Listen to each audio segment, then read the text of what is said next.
Hello guys and welcome back to my YouTube channel. In this video tutorial I will show you how to download or install a Marathon game for free via the Steam launcher. So without wasting time, here follow the steps very carefully.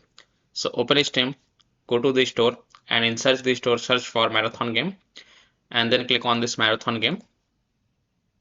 Now scroll down and here you will see Play Marathon, play for free until 9th June 2026. And here you will see the play game button. So click on play game button.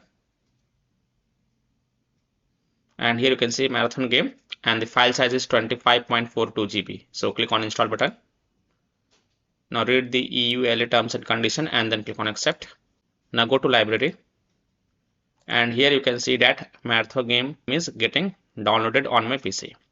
So I hope you can also follow the same steps to download and install Marathon game on your PC. And you can download and install this Marathon game for free via the Steam launcher until 9th of June 2026. So that's all for this video. If this video helped you, then please like and subscribe to my channel, share this video and hit the bell icon to get the latest updates. Thank you.